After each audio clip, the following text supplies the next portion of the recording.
There are a lot of good school systems, a lot of systems getting good results, but I think something that is totally unique about Hall County is we've chosen to take a different approach to student achievement. Rather than focusing on what students don't do so well yet and just constantly hammering away with a remediation-based approach to student achievement improvement and school improvement, we've reversed that and said, what might happen if we focus on students' strengths, on what they love to do, what they would be doing if they didn't have to come to school anyway.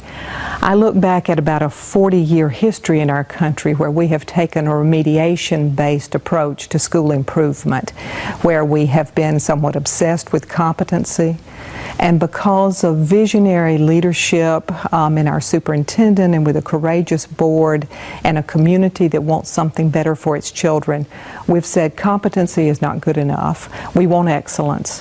What might happen if we take some of the strategies that we used to think were the exclusive domain of gifted education and applied them to all students?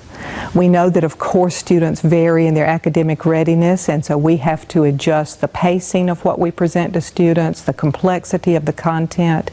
But here in Hall County, we believe that all students do better when they have that personalized approach, when we look at what they love to do and tie those standards to it.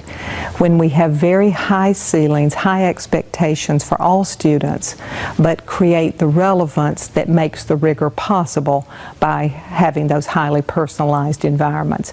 And so you see that if you go to the Hall County website and you look through our charters and our programs of study, some children have the opportunity to work with other students and teachers who love the arts. Some science and technology, as they might here at the Da Vinci Academy. Others where music is their link to what they love, but we can tie math to music. We can tie all of the content areas. Look at our Habitat High. Our students have built, what now, I think over 10 Habitat homes. And they learn high-level mathematics, they learn economics. So I think that is what makes Hall County unique, is that we refuse to take a remediation-based approach to improving our schools.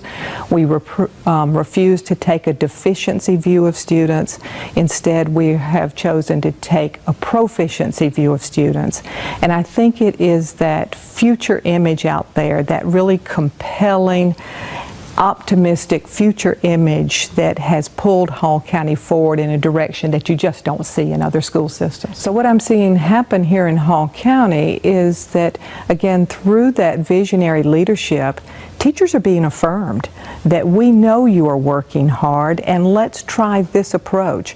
Let's give you the freedom to try some things, to create the classrooms that you want to be in, and therefore we know our students would want to be in.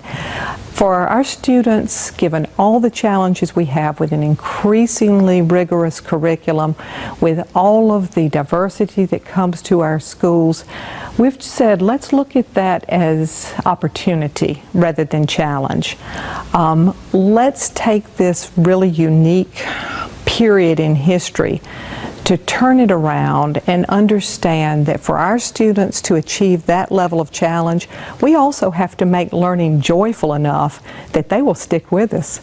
It takes some persistence, and our students are not going to stick with us long enough to master rigorous standards unless we can do a better job of making schools a joyful learning place. And I think that's what excites me, is coming to work every day and having so many colleagues who've said, you know what, here in Hall County, we're courageous enough to give it a different look, to take a different approach, and we're seeing tremendous success in that.